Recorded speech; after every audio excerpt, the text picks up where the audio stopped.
Hello everyone, welcome all of you. My name is Lokesh Kumar Saini. Today we are starting a new topic light. देखो बच्चों, आज हम physics का एक नया टॉपिक स्टार्ट कर रहे हैं क्लास 10th का और उस टॉपिक का नाम है अपना लाइट। तो इस लाइट के बारे में, इस लाइट की क्या क्या प्रॉपर्टीज होती है, कौन कौन से फिनोमेना लाइट की रिप्रेजेंट करेंगे, रिफ्लेक्शन, रिफ्रैक्शन और any other properties of light, इन सब के बारे में आज इस चैप्टर के अंदर अपन डिस्कस करने वाले हैं। तो देखो बेटा, चैप्टर अपना है लाइट। तो लाइट के बारे में वैसे नॉर्मली आप सबको मालूम होगा कि लाइट क्या होती है। जैसे कि किसी ऑब्जेक्ट को, फॉर एग्जांपल मैं आपको देख पा रहा हूं या आप मेरे को देख पा रहे हैं, ये सारे किसकी वजह से हो रहा है? ये सब हो रहा है किसकी वजह से? लाइट की वजह से। तो सबसे पहले अपन देखते हैं लाइट क्या है। लाइट को समझने के लिए कई प्रकार के फिनोमेना भी आए। सबसे पहले न्यूटन आया और न्यूटन ने लाइट के बारे में बताया कि लाइट एक पार्टिकल की फॉर्म होती है।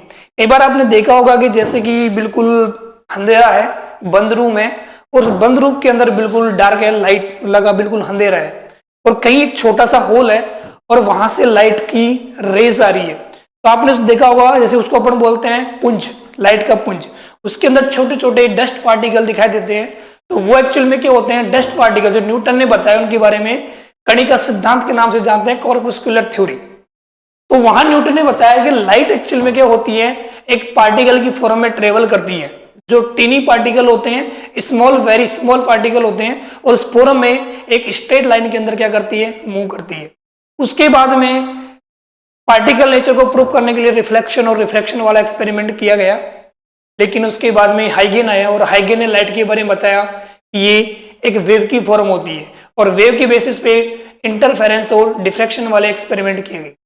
तो बेसिक अगर मैं बताऊं कि लाइट क्या होती है, तो लाइट एक्चुअल में क्या होती है? एक एनर्जी की फॉर्म होती है। और एनर्जी की फॉर्म होने का मतलब किसी ऑब्जेक्ट को अपन देख पा रहे हैं, ठीक है, आप मेरे को देख पा रहे हो या मैं आपको देख पा रहा हूं, ठीक है, इस सब में हेल्प कौन करता है? लाइट करता है। तो light is the form of energy. Light किसकी फॉर्म होती है? तो light is the form of energy that help to us see objects. किसी भी ऑब्जेक्ट को देखने में अपनी क्या करेगी? हेल्प करेगी। लाइट की कुछ प्रॉपर्टीज होती है कि लाइट किस प्रकार की फिनोमेना को रिप्रेजेंट करेगा, कौन कौन सी प्रॉपर्टी को शो करेगा। तो सबसे पहले देखो, लाइट एक इलेक्ट्रोमैग्नेटिक वेव होती है। कौन सी वेव होती है? Electromagnetic wave. अब रही बात कि इलेक्ट्रोमैग्नेटिक वेव होती कौन सी होती है? इलेक्ट्रोमैकेनिक वेव को अपन नॉन मैकेनिकल वेव के नाम से भी जानते हैं। और नॉन मैकेनिकल वेव वो वेव होती है जैसे कि आपके पास कोई भी एक वेव है जो सपोज साइन फॉर्म में जा रही है, एनी अदर फॉर्म में जा रही है। अब कोई वेव जब ट्रेवल कर रही है, जब ट्रेवल कर रही है तो तुमको किसी ना किसी मीडियम की रिक्वायरमेंट पड़ेगी या किसी मीडियम की रिक्वायरमेंट नहीं पड़ेगी। अगर सपोज फॉर एग्जाम्पल मैं वाटर लूं और वाटर के अंदर अगर मैं वाटर वेव बनाना चाहूं तो मेरे को मीडियम की रिक्वायरमेंट क्या पड़ेगी? वाटर। सिमिलरली कुछ वेव ऐसी होती है जिनके प्रोपेगेशन के लिए तुमको मीडियम की रिक्वायरमेंट नहीं पड़ती है। तो अगर कोई भी वेव प्रोपेगेशन कर रही है लेकिन प्रोपेगेशन करने के लिए उसको मीडियम की रिक्वायरमेंट है, तो उस टाइप की अपन वेव को अपन बोलते हैं मैकेनिकल वेव। जैसे फॉर एग्जाम्पल वाटर वेव है, ठीक है, और इसके बाद में किसी स्ट्रिंग के अंदर अपन वेव बनाते हैं तो वो भी एक मैकेनिकल वेव होती है। लेकिन कुछ वेव ऐसी होती है जिनकी प्रोपेगेशन के लिए अपन को मीडियम की रिक्वायरमेंट नहीं होती है। जैसे लाइट है, तो जब लाइट क्या करती है? वैक्यूम में प्रोपेगेशन करती है तो मीडियम की रिक्वायरमेंट नहीं होती। विदाउट मीडियम क्या करती है? वैक्यूम के अंदर ट्रेवल कर सकती है। तो those wave which are not required medium for propagation, propagation के लिए किसी मीडियम की रिक्वायरमेंट नहीं हो, उस टाइप की वेव को अपन क्या बोलते हैं? Non mechanical wave. और नॉन मैकेनिकल वेव को अपन क्या बोलते हैं? Electromagnetic wave. तो इलेक्ट्रोमैग्नेटिक वेव लाइट की फॉर्म होती है। तो लाइट एक इलेक्ट्रोमैग्नेटिक वेव होती है जिसको ट्रेवल करने के लिए आपको किसी मीडियम की रिक्वायरमेंट नहीं होती है। इस टाइप की वेव लाइट को शो करेगी। अगली देखो, light tends to travel in straight line. लाइट क्या करती है? एक स्ट्रेट लाइन के अलोंग ट्रेवल करती है, जो न्यूटन ने बताया था कॉर्पस्कुलर थ्योरी में। उन्होंने बताया कि लाइट की होती है टीनी पार्टिकल की फॉर्म होती है जो एक स्ट्रेट लाइन के अंदर क्या करती है? मूव करती है। तो light tends to travel in a straight line. ये सेकंड प्रॉपर्टी है। लाइट की जो स्पीड होती है, लाइट की स्पीड होती है 3 इंटू 10⁸ मीटर सेकेंड। और 8 मीटर पर सेकेंड ये होती है किसके अंदर, वैक्यूम के अंदर होती है।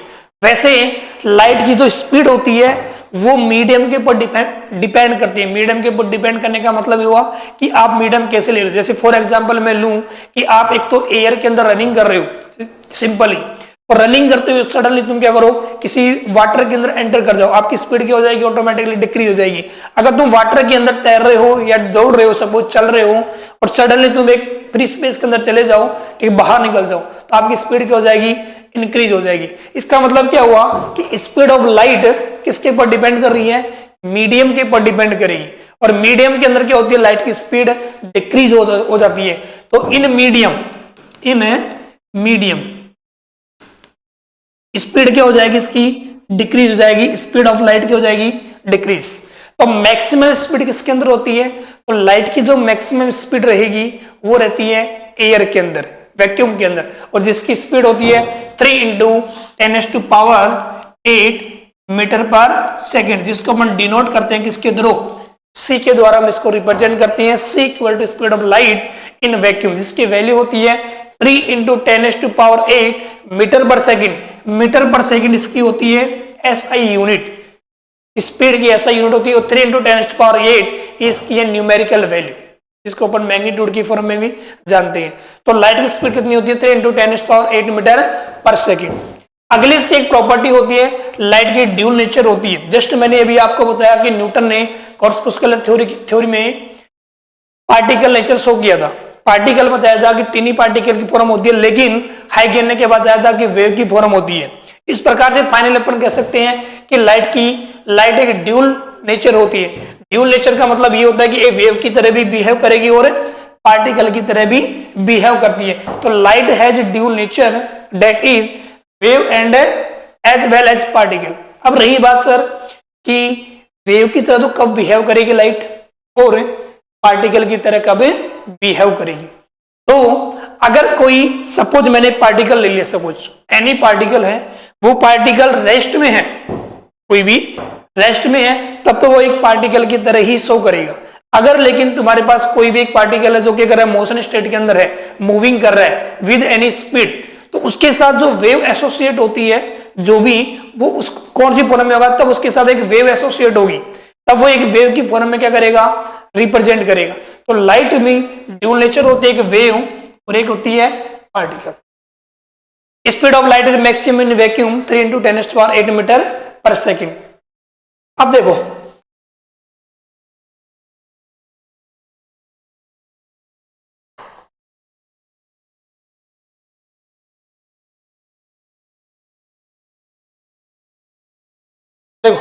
अब यहां पे मैं आपको बता रहा हूं कि सपोज फॉर एग्जांपल मैंने एक सरफेस ले ली, मैंने क्या ले ली, एक सरफेस ले ली। ये सिंपल मैंने सरफेस लिया है, मैंने किसी टाइप का कोई मिरर नहीं लिया, क्योंकि अगर तुम किसी सरफेस को मिरर बना रहे हो तो वन साइड क्या करोगे, आप इसके पॉलिश करोगे। तो मैंने एक सिंपल सरफेस ले ली। सिंपल सरफेस का एक ओरिजिन पॉइंट मैंने ओ ले लिया, जिसको अपन बोलते हैं point of incident. Point of incident एक ऐसा पॉइंट होता है किसी सरफेस पर जहां पर लाइट की रे क्या होती है, आकर गिरती है, उस पॉइंट को अपन बोलते हैं पॉइंट ऑफ इंसिडेंस। और पॉइंट ऑफ इंसिडेंस से बनता है कि नॉर्मल, क्या बनेगा, नॉर्मल। नॉर्मल हमेशा सरफेस के परपेंडिकुलर होते हैं, सरफेस के परपेंडिकुलर। जैसे कि फॉर एग्जांपल मैंने एक सरफेस ले ली, ये वाली, ये एक प्लेन सरफेस है। कौन सी सरफेस है, प्लेन सरफेस है। इस प्लेन सरफेस का परपेंडिकुलर ये वाली कंडीशन बनेगी, तो इसी को अपन क्या बोलेंगे, नॉर्मल बोलेंगे। इसी सरफेस को अगर मैं ऐसे घुमा दूं तो अब नॉर्मल इसी डायरेक्शन के अलॉन्ग हो जाएगा। अगर मैं किसी एंगल के ऊपर इसको रोटेट कर दूं तो अब नॉर्मल क्या हो जाएगा, इसी डायरेक्शन के अलॉन्ग हो जाएगा। तो फाइनली आप बोल सकते हो कि जो नॉर्मल होगा वो किसी भी प्लेन सरफेस के ऑलवेज क्या रहेगा, परपेंडिकुलर। लेकिन मैं किसकी बात कर रहा हूं, प्लेन सरफेस की बात कर रहा हूं। तो प्लेन सरफेस के ऑलवेज क्या रहेगा, परपेंडिकुलर। तो इसको मैं नॉर्मल का नाम दे रहा हूं, जिसको रिप्रेजेंट कर रहा हूं एन से। अब इस सरफेस के ऊपर लाइट की रे क्या होगी, इंसिडेंट होगी, इसके ऊपर आकर गिरेगी। लाइट की रे, सपोज मैंने यहां पर एक लाइट का सोर्स ले लिया, किसी भी टाइप का आपके पास सोर्स हो सकता है, मोनोक्रोमेटिक लाइट भी सोर्स ही हो सकता है या एनी अदर सोर्स हो सकता है। ये मैंने सोर्स ले लिया और यहां से लाइट की रे क्या होगी, इंसिडेंट होगी। अब लाइट की रे तुम जानते हो ऑल डायरेक्शन के अंदर क्या करेगी, ट्रेवल करेगी। लाइट की रे इस डायरेक्शन में भी जाएगी, इस डायरेक्शन में जाएगी, ऑल डायरेक्शन के अंदर जाती है। तो जब लाइट की रे किसी भी डायरेक्शन के अलोंग आ रही है, सपोज लाइट की रे नॉर्मल के अलोंग भी आ सकती है, सरफेस के पैरेलल भी आ सकती है और सरफेस के किसी भी एंगल पर, नॉर्मल के साथ किसी भी एंगल के ऊपर आ सकती है। तो सपोज एक लाइट की रे इंसिडेंट हो रही है और नॉर्मल के इंसिडेंट पॉइंट पर आकर गिरती है। अब रही बात कि अपन जो एंगल रिप्रेजेंट करेंगे, ये वाला एंगल, तो जब भी रिफ्लेक्शन और रिफ्रैक्शन एंगल रिप्रेजेंट किया जाएगा वो हमेशा नॉर्मल के साथ ही रिप्रेजेंट किया जाता है। तो नॉर्मल ये वाला है और इंसिडेंट ये रे है जिसको रिप्रेजेंट कर रहा हूं मैं आई से। तो आई और एन इसके बीच में एंगल बनेगा आई, जिसको अपन बोलते हैं इंसिडेंट एंगल। सपोज क्वेश्चन में आपको ये वाला एंगल दे रखा है 30 डिग्री, क्वेश्चन में ओनली गिवन कौन सा है, और ये एंगल जो मैंने बना रखा है प्लेन सरफेस के साथ बना रखा है, नॉट नॉर्मल। तो अगर मैं क्वेश्चन में तुमसे आपसे अगर मैं इंसिडेंट एंगल की वैल्यू पूछूं तो इंसिडेंट एंगल की वैल्यू क्या होगी, तो आप सब जानते हो कि इंसिडेंट एंगल की वैल्यू में से कहां से ली जाएगी, विद नॉर्मल। तो नॉर्मल इसका ये वाला बनेगा और नॉर्मल और ये वाली सरफेस के बीच में एंगल बन रहा है 90 डिग्री। 90 डिग्री में से ये वाला एंगल जो विद सरफेस आपको दे रखी है इसकी वैल्यू कितनी है, 30 डिग्री। लेकिन इंसिडेंट एंगल हमेशा कहां से मेजरमेंट किया जाएगा, विद नॉर्मल। और ये टोटल एंगल हो गया 90 डिग्री, 90 में से विद सरफेस आपको दे रखा है 30 डिग्री, तो इक्वल टू कितना रहेगा, 60 डिग्री। और 60 डिग्री अपने पास क्या आ गया इसका, इंसिडेंट एंगल। तो इंसिडेंट एंगल हमेशा कहां से लिया जाएगा, विद नॉर्मल। अब लाइट की रे इस पॉइंट पर आकर इंसिडेंट हुई, अब यहां सरफेस पर आकर जब कोई लाइट गिरती है तो वहां 3 प्रकार के फिनोमेना रिप्रेजेंट होते हैं। हो सकता है कि लाइट का क्या हो रहा हो, रिफ्लेक्शन हो रहा हो, लाइट का रिफ्रैक्शन भी हो सकता है और लाइट का एब्जॉर्प्शन भी हो सकता है। तो 3 कंडीशन यहाँ लाइट की हो सकती है। तो अपन एक एक के बारे में यहाँ डिस्कस करेंगे। सबसे पहले डिस्कस करेंगे अपन रिफ्लेक्शन के बारे में, फिर अपन डिस्कस करेंगे रिफ्रैक्शन के बारे में और लास्ट अपना ये टॉपिक बचेगा कौन सा, एब्जॉर्प्शन वाला। रिफ्लेक्शन के बारे में सबसे पहला टॉपिक है अपना रिफ्लेक्शन। देखो रिफ्लेक्शन क्या होता है, रिफ्लेक्शन में अंदर क्या होता है कि जैसे कि सपोज मैंने अभी यहां पर एक सरफेस ले दी, ये मैंने एक सरफेस ले ली, इस सरफेस की वन साइड को मैं क्या कर रहा हूं, पॉलिश कर रहा हूं। तो मैंने ये वन साइड क्या कर दी, पॉलिश कर दी, और ये हो गया इसका बिल्कुल सेंटर पॉइंट जिसको मैं ओ से रिप्रेजेंट कर रहा हूं, जिसको अपन नाम दे रहे हैं पॉइंट ऑफ इंसिडेंस। तो ओ पॉइंट कौन सा हो गया, पॉइंट ऑफ इंसिडेंट, जहां पर लाइट की रे और नॉर्मल आकर गिरती है, फॉल होती है। तो यहां से मैंने बना दिया नॉर्मल, जो सरफेस के बिल्कुल क्या रहेगा, परपेंडिकुलर रहेगा। अब कोई भी लाइट की रे विद नॉर्मल किसी भी एंगल पर आकर इंसिडेंट हो रही है with an angle of I, I incident angle है। ये वाला जो मीडियम, क्योंकि ये वाली जो सरफेस है प्लेन सरफेस, ये 2 मीडियम को सेपरेट कर रही है। सपोज ये मैं नाम दे रहा हूं मीडियम नंबर फर्स्ट और ये नाम दे रहा हूं मैं मीडियम नंबर सेकंड, और मीडियम फर्स्ट हो गया, मीडियम सेकंड हो गया, इस वाले मीडियम को मैं मान रहा हूं एयर, एयर या वैक्यूम, जिसके अंदर आप जानते हो मैक्सिमम स्पीड ऑफ लाइट कितनी होती है, c = 3 × 10⁸ मीटर पर सेकेंड, ये speed of light in vacuum. ये मैंने मीडियम ले लिया, यहां से लाइट ट्रेवल कर रही है with speed of light 3 × 10⁸ metre पर सेकेंड। अब लाइट की रे किसी भी सोर्स से आ रही है और with an angle I, with normal incident हो रही है। अब यहां से क्या होगा, इस लाइट का दोबारा सेम मीडियम में क्या हो जाएगी, रिफ्लेक्ट हो जाएगी। सेम मीडियम में किसी भी एंगल के ऊपर यहां से क्या हो जाती है, रिफ्लेक्ट हो जाती है। इसी मीडियम में आई जो मैंने एयर या वैक्यूम माना था, और इसी मीडियम में क्या हो गई, पॉइंट ऑफ इंसिडेंट पर आकर आती है और यहां से इसका क्या हो जाएगा, सेम मीडियम में बाउंसिंग बैक हो जाती है। इसी फिनोमेना को आप क्या बोलते हो, रिफ्लेक्शन। तो रिफ्लेक्शन क्या हो गया, bouncing back of light when in strike on a polished surface like as a mirror. कि मैंने किसी भी टाइप का एक प्लेन मिरर ले लिया, या any other mirror, spherical mirror भी हो सकता है, किसी कर्व सरफेस भी हो सकती है, कि जरूरी नहीं है कि हम हमेशा प्लेन सरफेस ही लो, स्पेरिकल सरफेस से भी क्या हो सकता है, रिफ्लेक्शन वाली कंडीशन हो सकती है, कर्व सरफेस से भी हो सकती है, और कर्व सरफेस में किसी भी टाइप की सरफेस हो सकती है। जैसे इसी प्लेन सरफेस को मैं क्या करूं, किसी एंगल थीटा के ऊपर क्या कर दूं, रोटेट कर दूं, और रोटेट करने के बाद में अगर लाइट की इंसिडेंट रे आ रही है, उसके बाद में यहां से क्या होगा, रिफ्लेक्शन होगा। तो कंपलसरी नहीं है कि आप हमेशा ही प्लेन सरफेस लो, किसी भी टाइप की सरफेस ले सकते हो, जिसके वन साइड क्या करोगे, आप पॉलिश करोगे और लाइट गिरे इंसिडेंट होगी किसी वन मीडियम से, और इंसिडेंट पॉइंट पर आकर गिरेगी और वहां से क्या हो जाएगी, वापस सेम मीडियम में रिफ्लेक्ट हो जाएगी। इसी फिनोमेना को आप बोलते हो रिफ्लेक्शन ऑफ लाइट। और रिफ्लेक्शन ऑफ लाइट को अपने एक डायग्राम के थ्रू समझ सकते हैं।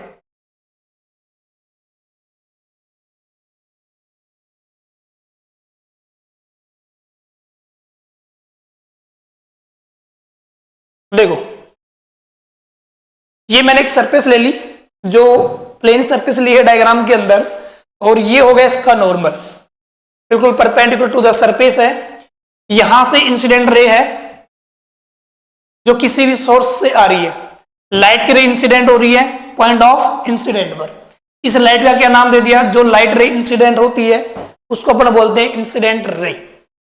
ये हो गया पॉइंट ऑफ इंसिडेंट, और इस एंगल को मैं रिप्रेजेंट कर रहा हूं किससे, आई से, जो एंगल ऑफ इंसिडेंस के नाम से जाना जाएगा।